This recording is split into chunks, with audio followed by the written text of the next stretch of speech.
Selamat siang Pak Armo, ya, apa kabar hari ini? Apakah ada waktu untuk saya untuk berbagi dengan saya tentunya, karena ini saya menemui banyak ada kendala semacam itu.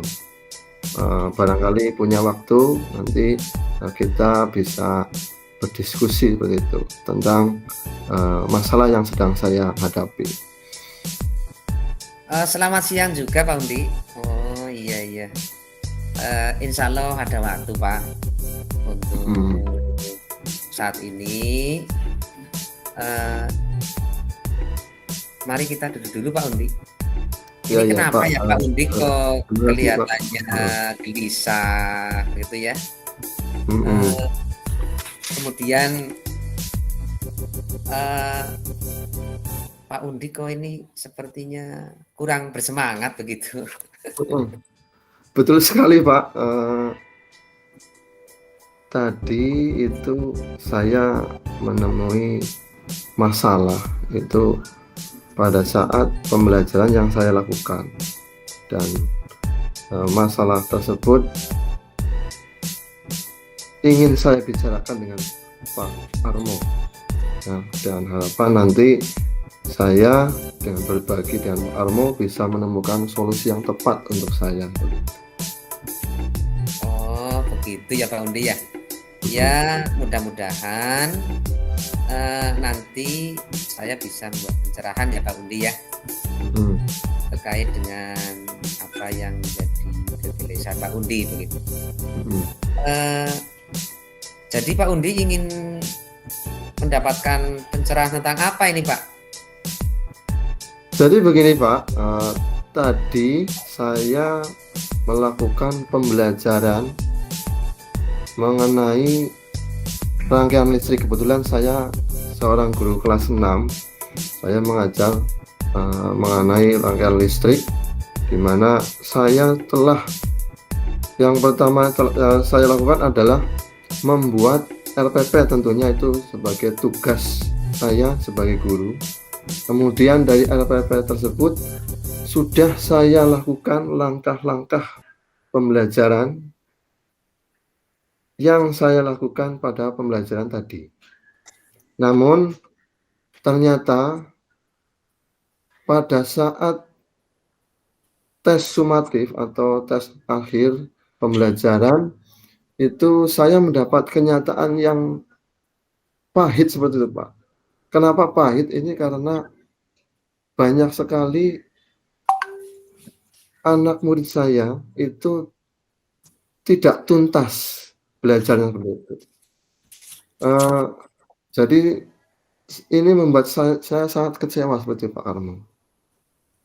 Mohon untuk begitu. Saya ingin berdiskusi seperti itu Pak Armo. Oke Pak Undi. Coba Pak Undi bisa mendeskripsikan hal seperti apa yang kemudian menjadi anak itu tidak tuntas Pak? Kalau dilihat dari proses pembelajaran yang sudah saya lakukan tadi, memang saya akui pembelajaran saya itu sedikit membosankan seperti itu Pak. Itu berakibat anak-anak saya itu tidak bersemangat dan kurang berminat pada pembelajaran yang saya lakukan seperti itu Pak Armo. Jadi kalau saya melihat kegagalan yang saya peroleh pada hari ini, pembelajaran tersebut gagal karena anak itu tidak berminat, kurang adanya minat terhadap pembelajaran saya, Pak Armo. Seperti itu, saya kira-kira seperti itu, Pak Armo. Jadi Pak Undi merasa kurang nyaman begitu ya Pak dalam situasi seperti ini? Tentunya kurang nyaman, Pak. Kurang nyaman sekali karena yang pertama tentunya saya punya target untuk kelas 6 punya ketuntasan minimal ya 75% anak-anak itu memperoleh ketuntasan seperti itu. Oke, Jadi oke. saya sangat kecewa seperti itu, Pak. Pak Undi bisa menceritakan lebih lanjut hal-hal yang membuat kegelisahan itu, Pak? Ya itu tadi, Pak. Selain minat, memang anak-anak itu apa ya, tidak melaksanakan pembelajaran dengan apa istilahnya, apa yang menjadi kesukaannya seperti itu, Pak. Belajarnya itu ogah-ogahan, seperti itu. Seperti kalau boleh saya menjudge anak-anak itu apa ya, seperti kayak menyepelekan seperti itu. Tapi mungkin mereka tidak bermaksud menyepelekan, tapi memang mungkin apa ya, mereka tidak terpenuhi kebutuhannya seperti itu. Seperti itu. Baik, baik Pak Undi. Jika dibandingkan dengan pola dan metode pembelajaran ini yang barangkali Pak Undi pernah lakukan dengan tahun yang sebelumnya bagaimana Pak? Dengan kondisi sekarang yang kemudian Pak Undi tadi menyampaikan menjadi tidak tuntas. Ya, Pak Armo, saya mengakui bahwa kalau dibandingkan dengan kondisi anak-anak tahun kemarin, itu tingkat kemampuannya memang lebih baik dibandingkan dari yang sekarang. Namun tentunya sebagai guru, saya menyadari bahwa kita tidak boleh membandingkan anak tersebut karena kemampuan anak tersebut lambat atau cepat. Itu merupakan suatu tantangan tentunya. RPP ini sudah saya buat sejak beberapa tahun lalu dan memang saya gunakan setiap tahun, Pak. Setiap tahun seperti itu. Dan hasilnya memang sesuai dengan harapan saya. Tapi dilalah pada tahun ini ternyata RPP atau langkah-langkah pembelajaran yang telah saya lakukan dengan RPP tersebut tidak sesuai dengan karakter anak sekarang seperti itu, Pak. Mungkin seperti itu. Oh iya. Berarti tadi Pak Undi sudah menyampaikan tentang pengajaran dulu dan sekarang ya Pak. Terus apa kegiatan yang paling berhasil Pak menurut Pak Undi sehingga anak-anak menjadi tuntas? Ya, kalau menurut saya anak-anak itu butuh apa? Butuh yang namanya praktek langsung, saya kira seperti itu, Pak. Kemudian pembelajarannya juga tentunya mengutamakan minat, kemudian gaya belajar anak seperti itu. Mungkin mereka kurang suka membaca, ada yang suka membaca, tapi ada beberapa yang memang tidak suka membaca. Ada yang memang suka mempraktekkan langsung seperti itu, Pak. Dan kalau saya amati yang berhasil itu memang yang cenderung suka membaca seperti itu, Pak. Yang tidak suka membaca itu tidak tuntas seperti itu, Pak. Jadi seolah-olah sepertinya pembelajaran yang saya lakukan tadi hanya untuk anak-anak yang suka membaca seperti itu, Pak. Gitu ya Pak. Tapi ada solusi yang lain gitu, Pak. Pak Undi, apa ada kegiatan lain yang bisa dipakai Pak selain yang tadi Pak Undi sampaikan? Ya, kalau saya sedikit mengulas apa yang telah pernah saya baca, Pak. Kebetulan saya sering googling di internet, itu ada yang namanya pembelajaran berdiferensiasi. Namun saya hanya membaca mengenai konsep-konsepnya, tidak disertai dengan contoh konkretnya seperti itu, Pak. Jadi saya baca di internet mengenai pembelajaran berdiferensiasi, itu hanya konsepnya, Pak. Konsep-konsep yang memang ada diferensiasi konten, diferensiasi proses, diferensiasi produk dan itu. Namun dalam artikel tersebut tidak menyertakan tidak menyertakan contoh konkret langkah-langkah pembelajaran seperti itu. Dan barangkali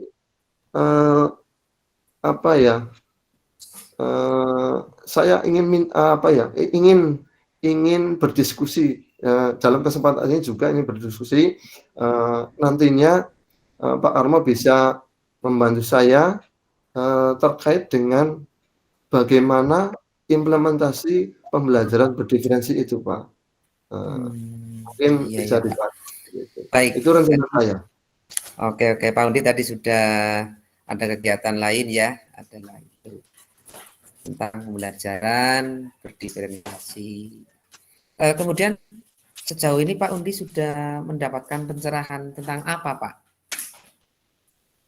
Ya seperti itu tadi, Pak. Saya membaca artikel mengenai pembelajaran berdiferensi. Bahwa pembelajaran berdiferensiasi itu memberikan pembelajaran yang sesuai dengan kebutuhan anak seperti itu. Kebutuhan anak. Namun ada beberapa yang memang mengganjal dalam pikiran saya. Itu mengenai bagaimana pelaksanaan berdiferensi konten, berdiferensi proses produk itu seperti itu. Itu mungkin nanti saya bisa minta kepada Pak Armo yang mungkin bisa punya RPP berdiferensiasi atau mungkin punya referensi dari yang lain seperti itu, Pak. Itu. Oke Pak Undi. Oke, nanti saya persiapkan waktu untuk Pak Undi tentang kegiatan pembelajaran berdiferensi. Oh ya Pak Undi, setelah tadi menyampaikan banyak hal ya Pak, sekarang rencana Pak Undi apa? Ya itu tadi, saya ingin yang pertama belajar mengenai RPP berdiferensiasi. Kemudian setelah saya menyusun RPP berdiferensiasi, itu saya langsung praktekkan. Insya Allah untuk pertemuan minggu depan seperti itu, Pak. RPP yang sudah saya buat, kemudian saya implementasikan pada pembelajaran saya. Dan sekaligus nih Pak, saya minta tolong kepada Pak Armo, pada saat saya melaksanakan pembelajaran berdiferensi tersebut, Pak Armo mohon kesediaan sebagai pengamat, Pak. Dan nantinya hasil pengamatan Pak Armo diberikan ulasan, umpan balik, sehingga saya bisa tahu mengenai kelebihan dan kekurangan saya pada saat pembelajaran berdiferensiasi itu, Pak. Oke, Pak Undi. Nanti saya siapkan waktu untuk masa observasi itu pada saat Pak Undi. Pak Undi, ada rekan kerja yang dapat membantu nggak, Pak? Selain saya.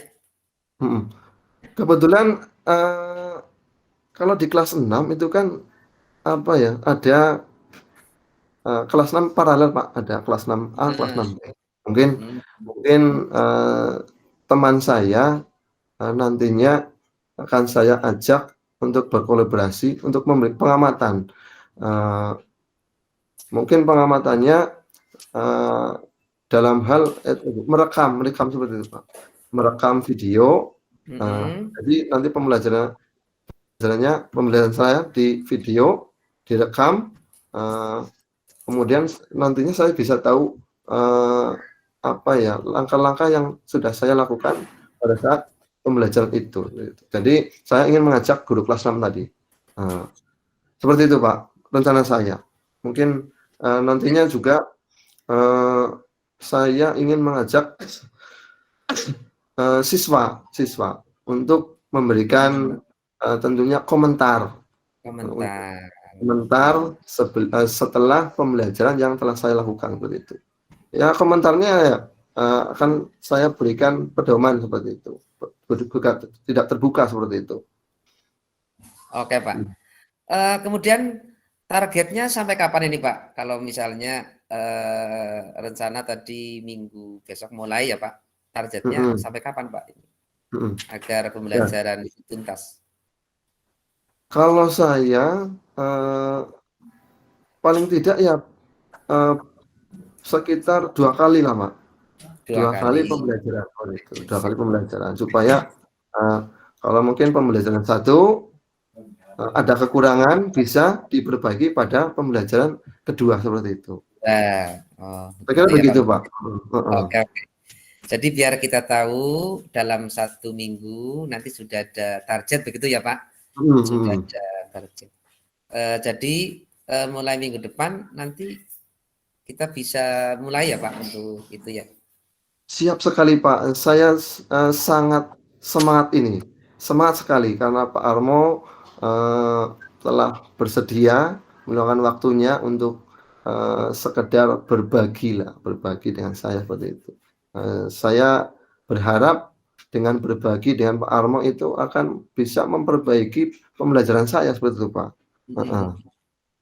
Oke Pak Undi, ini mohon maaf ya karena Bapak saya ini ada kepentingan, kebetulan sebentar lagi ada hal yang perlu diselesaikan, jadi mohon izin dulu dan nanti kita persiapkan semoga untuk mulai minggu besok berarti nanti sesuai dengan komitmen Pak Undi nanti bisa untuk melakukan kegiatan itu sehingga kegelisahan, keresahan Pak Undi bisa terselesaikan gitu ya Pak ya.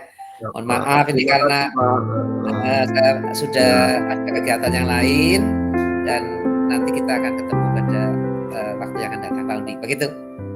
Siap, terima kasih Pak. Terima kasih sekali.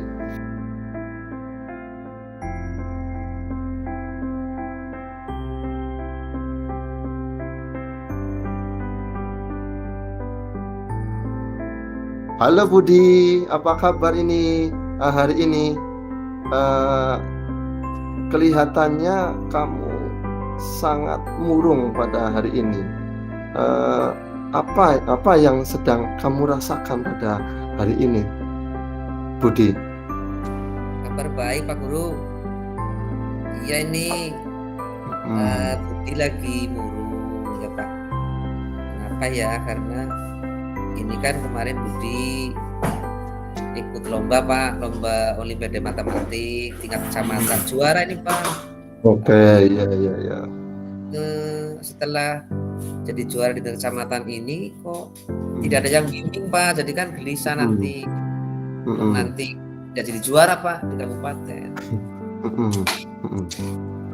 Oh, jadi Budi murung itu disebabkan karena Budi akan menghadapi kejuaraan Olimpiade seperti itu.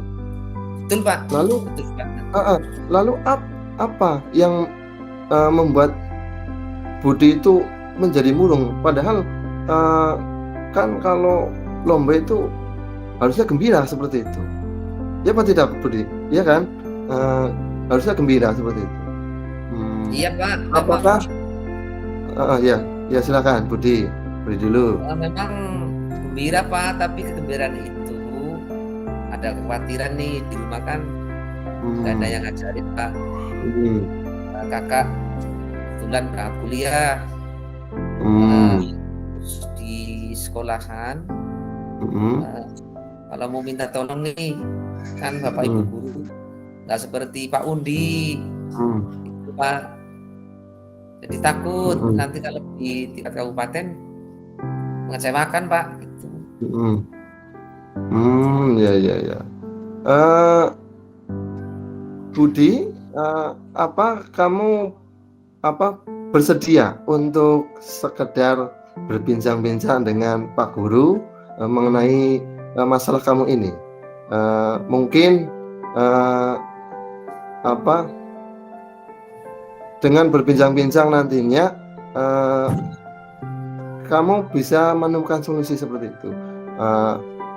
Bisa apa tidak, Budi? Bersedia apa tidak? Bersedia Pak, tapi beneran nih Pak Undi mau nih. Ya, pasti bersedia dong. Terima kasih Pak, terima kasih. Budi, tadi sudah sekilas saya sudah mendengar mengenai masalah yang ada yang sedang dialami oleh Budi. Ya, Budi, kalau pada saat lomba kemarin, biasanya belajar seperti apa ketika menghadapi Olimpiade seperti itu? Biasanya Budi belajar sendiri Pak. Tapi kalau di rumah sebelum kakak pergi kuliah, sering dibimbing Pak habis Isya itu Pak. Tuh, sekarang Siapa kakak yang sudah membimbing? kakak. Yang membimbing kakak. Kalau dari sekolah sendiri ada apa tidak yang membimbing? Ada Pak, kalau di sekolah ada Pak Taufik ya. Pak Taufik. Pak Taufik sibuk Pak. Pak Taufik kan sibuk. Oh iya, mungkin Pak Taufik memang karena kesibukan kurang waktu ya seperti itu. Iya Pak. Nah,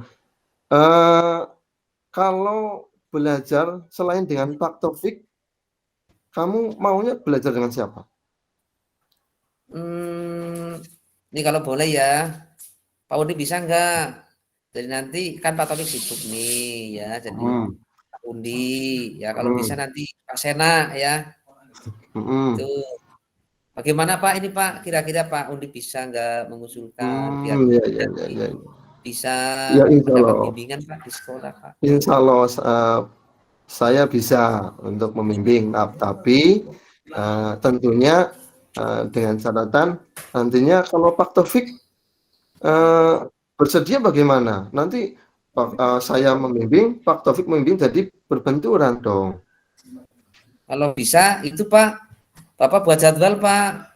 Budi siap aja Pak. Ya, jadi nanti Budi mau belajar dengan saya, dengan Pak Taufik seperti itu. Ya. Iya Pak. Ya. Menurut Budi, belajar yang mengasihkan ya. Kalau belajar kan pasti Budi ingin yang asyikan seperti itu. Menurut Budi, belajar yang mengasihkan itu seperti apa supaya Budi itu semangat, tidak murung seperti itu? Ini Pak, kalau belajar mengasihkan itu gini Pak. Ini biasanya ya, kalau Pak Topik itu kan memberi soal ya Pak. Setelah memberi soal supaya dikerjakan sendiri. Nah, nanti dikoreksi. Nanti kalau betul itu kan senang Pak. Terus Pak Topik juga kan orangnya nggak galak Pak. Gitu. Suasana lah Pak, suasananya nyaman gitu Pak.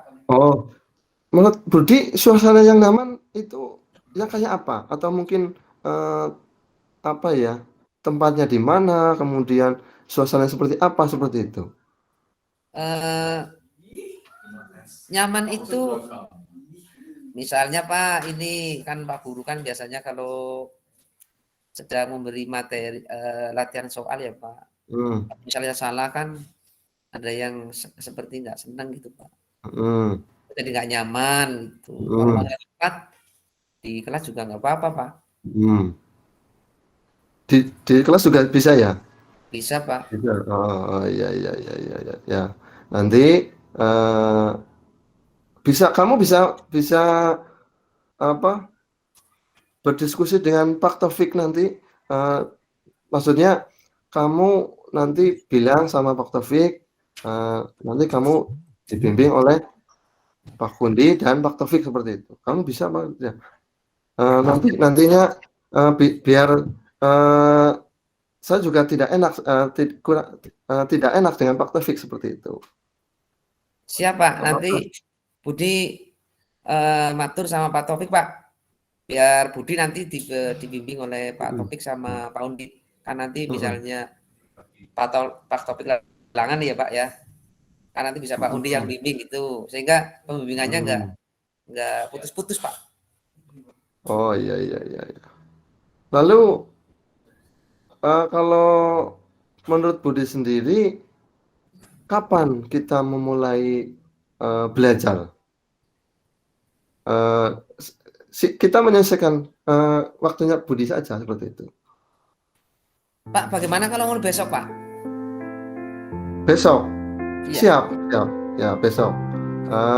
Nanti kita jadwalkan seperti itu dari saya atau mungkin dari Budi sendiri? Pak Guru aja dong yang jadwalkan. Ya. Jadi saya yang jadwalkan dengan Pak Taufik, ya. Saya jadwalkan dengan Pak Taufik. Nanti saya berunding dengan Pak Taufik untuk membuat jadwal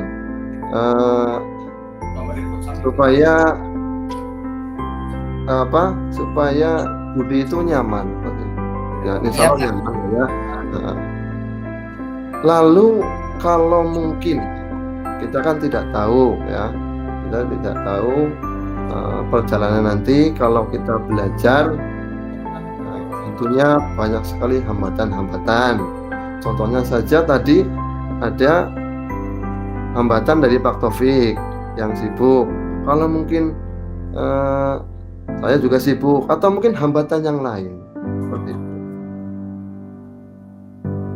Kalau demikian terjadi, kamu punya solusi apa tidak? Apa solusinya seperti itu? Pak Undi kan bisa memberikan sholat HP, Pak. Ya. Nanti Budi mencoba mengerjakan, Pak, di rumah. Terus dipoto kan, Pak. Dikirim lagi ke Pak Undi supaya dikoreksi. Difoto, kemudian dikirim ke Pak Undi. Atau Pak Taufik seperti itu. Oh iya. Nanti juga saya berunding dengan Pak Taufik seperti itu. Untuk hambatan yang lain, seperti mungkin hambatan yang ada pada diri sendiri. Jadi kan tentunya punya kegiatan lain nih, ya, selain persiapan untuk Olimpiade. Nah, apa solusinya? Kalau mungkin hambatan itu berasal dari Budi sendiri. Paling hambatannya Budi ini, Pak, masalah kan harus lebih fokus mempersiapkan Olimpiade ya Pak, ditambah dengan belajar yang lain.